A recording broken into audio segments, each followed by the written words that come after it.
আসসালামু আলাইকুম। আশা করি সবাই ভালো আছেন। ফিরে আসলাম আবার আপনাদের মাঝে নতুন একটা ভিডিও বা রেসিপি নিয়ে। তো আমি আজকে আপনাদের সাথে শেয়ার করব একটা সামুদ্রিক মাছ। যে প্যাকেটটা থেকে আমি মাছটা আ উম নিয়ে রান্না করতেছি, ওটার মধ্যেই লেখা ছিল সামুদ্রিক মাছ। সেজন্য আমি নামটা আসলে পুরো ক্লিয়ার বলতে পারতেছি না। তো যাই হোক, এটা ছোট মাছও বলতে পারেন।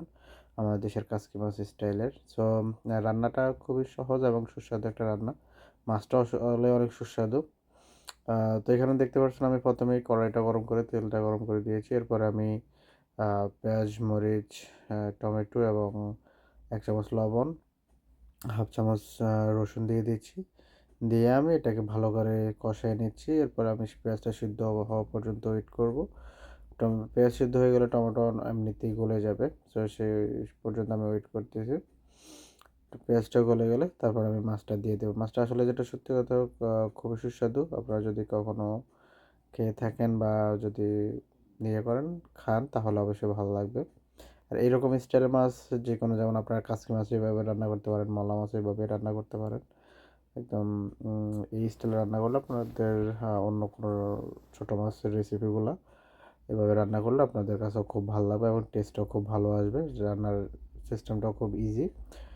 কোনো ঝামেলা ছাড়া আপনারা রান্না করে ফেলতে পারবেন। তো আমি এখানে ১ চামচ মরিচের গুঁড়া, হাফ চামচ হলুদের গুঁড়া দিয়ে দিচ্ছি। দিয়ে আমি এটা নেড়ে চেড়ে দেবো। এরপরে এটার যে কালারটা বা এটার সাথে আর অন্য কিছু হবে না। মাছটা আমি জাস্ট এখানে দিয়ে তারপরে রান্না করে ফেলবো। হাফ চামচ হাফ গ্লাসেস পানি দিছি।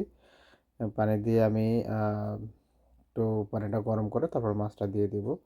কারণ মাছ দেওয়ার পর আর পানি দিলে পানিটা গরম হবে না বা মাছটা দেখা গেছে নরম হয়ে যাবে গলতে গলতে। সেজন্য আমি পানিটা গরম করে মাছটা দিয়ে দিয়েছি। এরপরে ৫-১০ মিনিট আমি ওয়েট করব। ওয়েট করে ঢাকনাটা উঠিয়ে আরেকটু নাড়াচাড়া দিয়ে দেবো। মোটামুটি আমার রান্নার পর্যায়ে প্রায় শেষ দিকেই। তো আমি রান্না শেষ। আমি ঢাকনাটা উঠাইছি। ধোঁয়ার কারণে ক্যামেরাটা একটু ঘোলাটে হয়ে গেছে। যাই হোক, এরপরে আমার দেখতে পাচ্ছি মোটামুটি মাছটা হয়েই গেছে। এখন জাস্ট একটু নেড়েচেড়ে, তার যাতে নিচে লেগে না যায় বা না হয়, সেজন্য। তো মাছের গ্রেভিটা কালারটা দেখেন অনেক সুন্দর হয়েছে। এখন আমি ধনিয়া দিয়ে দেবো। আর রান্নাও শেষ। সবাইকে ধন্যবাদ ভিডিওটা শেষ পর্যন্ত দেখার জন্য। চ্যানেলের সাথে, পেজের সাথে থাকার জন্য অবশ্যই ভিডিওগুলো শেয়ার করবেন এবং কমেন্টস করবেন। আপনাদের কাছে অনুরোধ রইল। আর সবসময় সাথে থাকবেন, এরকম আরও নতুন ভিডিও রেসিপি পেতে অবশ্যই পাশে থাকবেন লাইক কমেন্টস করে।